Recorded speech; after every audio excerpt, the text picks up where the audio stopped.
Let me just start with recognition. So, what adaptive leaders first need to do is fully understand, again, the context that they're operating and have the ability to continuously scan their environment. They're looking for trends. They're looking for what are emerging patterns that are happening out there. What disruptions are being, generated by competitors or within that ecosystem. Sometimes it might be another industry that makes a change and it has effect on your industry.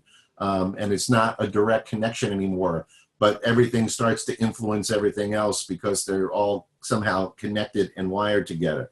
So the job of that leader is really, given the amount of information that's generated almost every day, that you really can't just rely on yourself and your top leadership team to actually have all that intelligence, which hierarchies tend to do.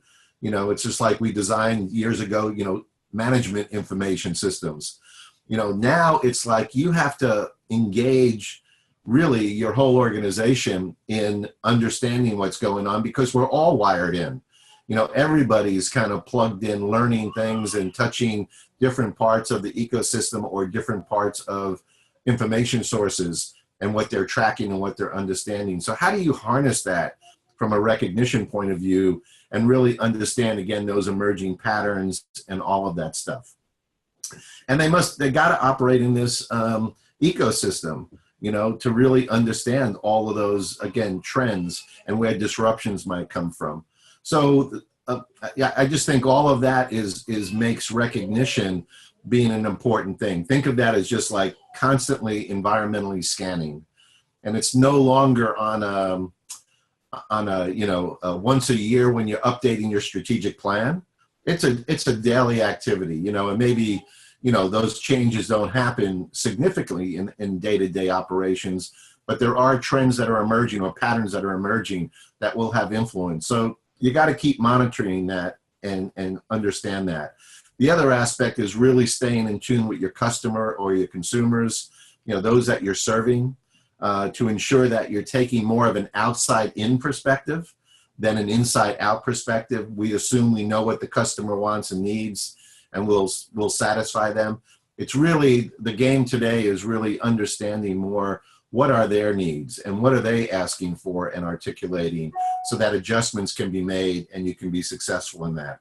So those are, I think, the key things around recognition that are important. Let me go to the second one, which is around choice, okay? So choice is really based on, again, this constant, stream of data and information and trends, and paying attention to all of that. Leaders need to make choices and decisions regarding their strategy, their investments, their partnerships, how they're going to serve their customers, all of those things.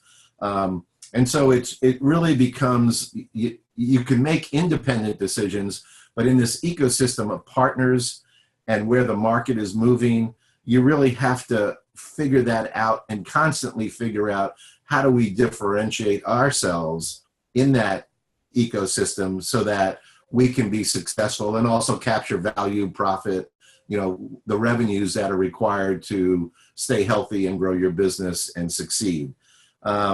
So, I think choice then means, constantly adjusting your current direction and your strategy. It's not waiting for a yearly strategic plan update time to do that.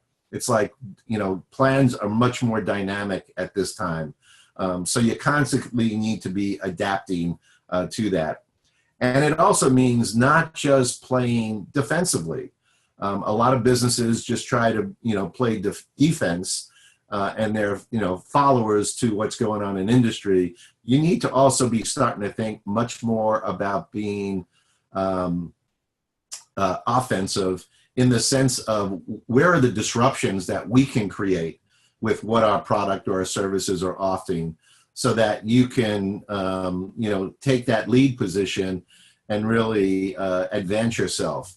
And that is a lot where, the balance of being more ambidextrous comes in, because you have to keep performing and take the cost out of your organization to be as efficient and as effective as you can. At the same time, you need to keep innovating. And so you need to figure out how to do that capability which I think is much more in the adapt kind of side of the third aspect of being an adaptive leader. So let me go into that and just elaborate on that a little bit more. I think the adaptation part is probably the most challenging of all three. And I wouldn't take anything away from particularly the recognition part, because that scanning is essential and making those critical decisions. But when you come into the adapting part, you need to have an organization that's designed for capacities that are really flexible and adaptable.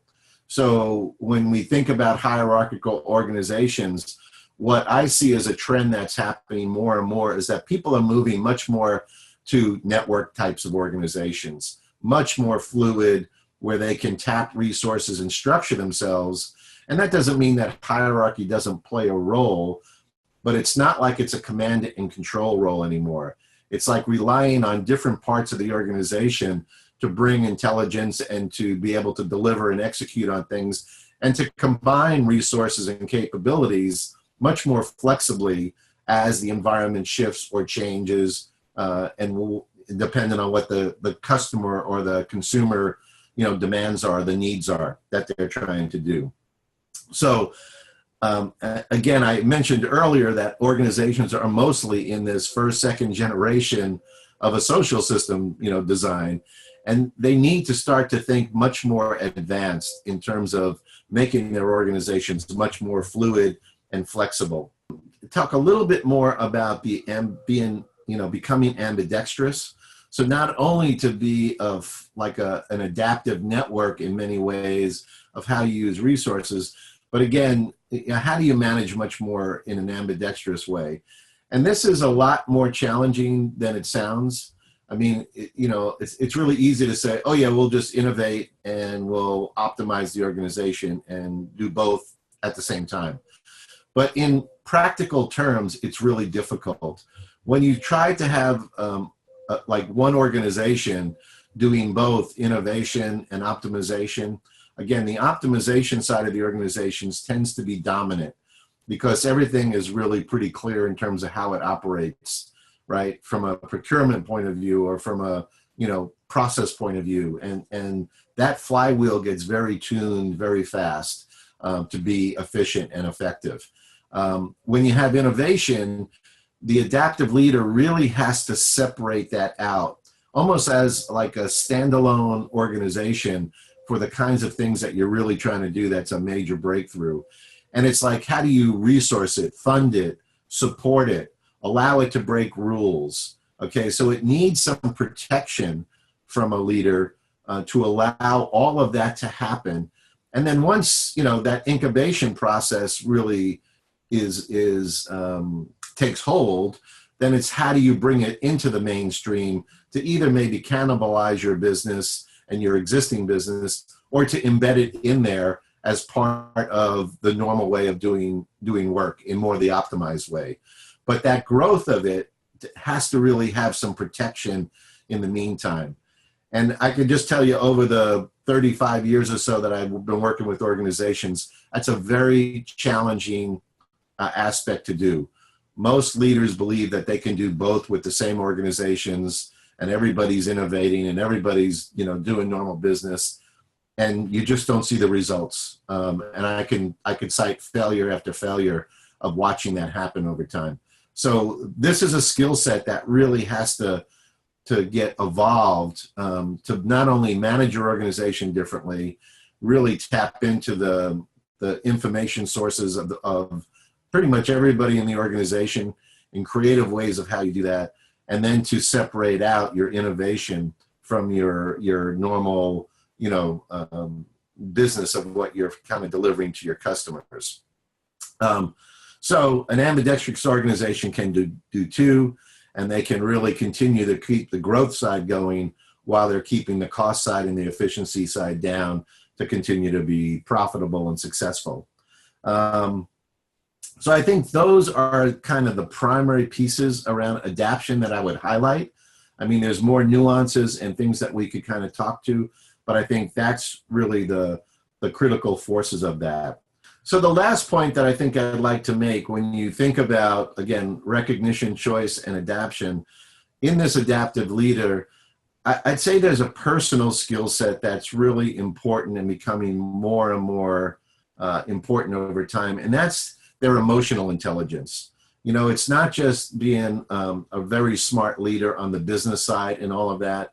The emotional intelligence comes in much more now in terms of, you know, how to really create an environment for collaboration, for sharing of information, right? For having empathy about, you know, customers or consumers or even partners in some cases, and understanding, you know, the full sense of the human side of things, to create a network organization that's flexible and adaptable and fluid and can adjust. You've got to create trust in an organization.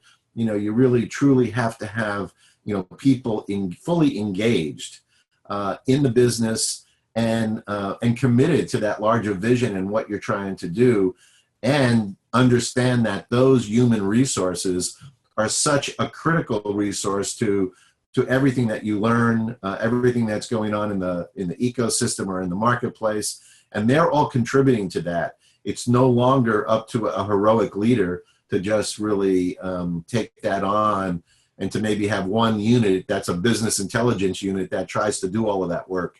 It's just not realistic in the way the world is working today.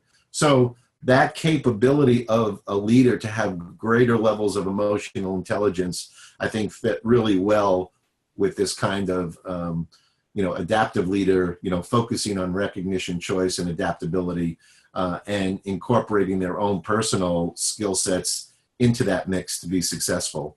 So that's the main point. You know, I think time will tell as where organizations go, but I think we need to accelerate and stay up with technology in our organizational form, in our leadership capability.